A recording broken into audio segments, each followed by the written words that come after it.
Hoje nós temos um momento cultural, é um bate-papo através da poesia de cordel com aquele relato do retirante, do homem do campo, a sua simplicidade, isso através dos versos de Braulio Bessa. Hoje o Sucesso no Campo tem um momento cultural e um pouco diferente. Nós estamos com Braulio Bessa. E Braulio, prazer para nós tê-lo aqui. E vamos falar um pouquinho dessa ligação sua, da literatura de cordel, com o homem do campo, aquele homem que é o sertanejo, é o cafuzo, enfim, aquele homem que lida no dia a dia, lá nas coisas simples da vida.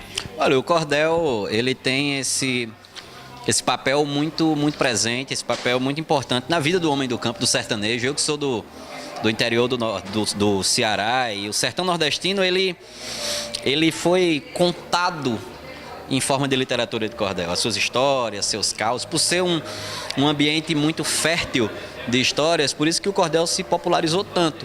Inclusive com uma importância muito grande no crescimento intelectual do homem do campo, onde o cordel foi responsável por alfabetizar muita gente.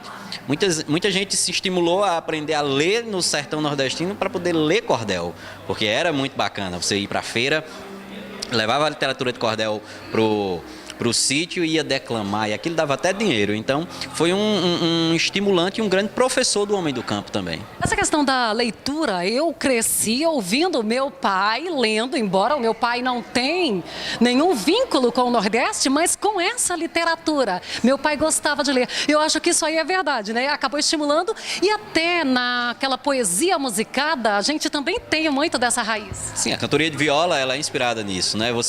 O que é bacana disso é que o seu pai, ele é natural de onde? De Jataí.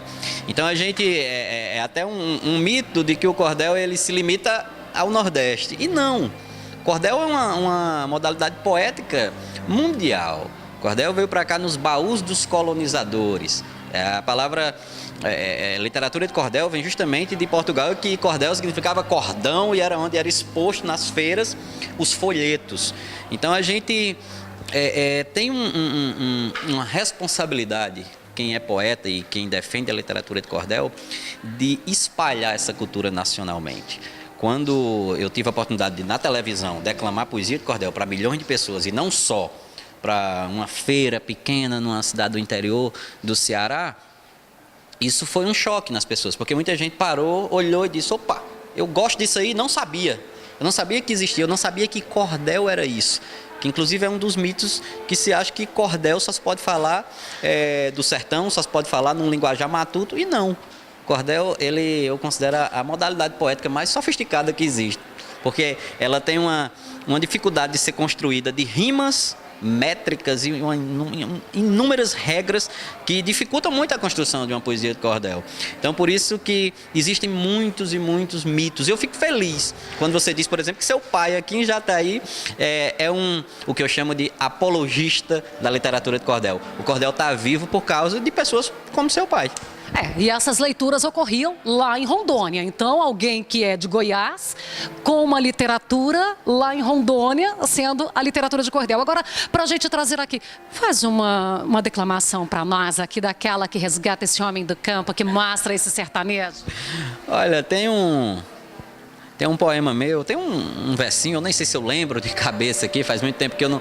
Mas que fala disso, dessa vida no interior, que diz: eu nasci no interior, nunca neguei a ninguém. A terra que a gente vem merece todo o amor. Lá sorri e senti dor, lá eu fui feliz demais. E sempre que olho para trás, quero voltar sem ter freio, porque quem esquece de onde veio, não sabe para onde vai. Olha, e isso é só aquele detalhe que eu tenho certeza que identifica tanta gente que sai, que se muda e que vai buscar em outras terras o seu sustento da família. E o nordestino, ele ainda se assemelha mais a isso, porque a seca, muitas vezes, a gente pega ali na literatura, em Graciliano Ramos e tantos outros, essa necessidade de um pouco nômade, né? A figura do retirante é muito forte até hoje no povo nordestino. E isso, para quem é do sertão nordestino, é uma figura que você olha como um herói, como um guerreiro, como um povo que, como diz um poeta que eu gosto muito, chamado Gibson de Medeiros, o nordestino ele pode até ter dificuldade para enfrentar a morte, porque a vida ele já enfrenta todo dia. E isso, a figura do retirante tem muito essa história marcada de sair, de abandonar tudo, de sair da sua terra, do seu povo, em busca de oportunidade.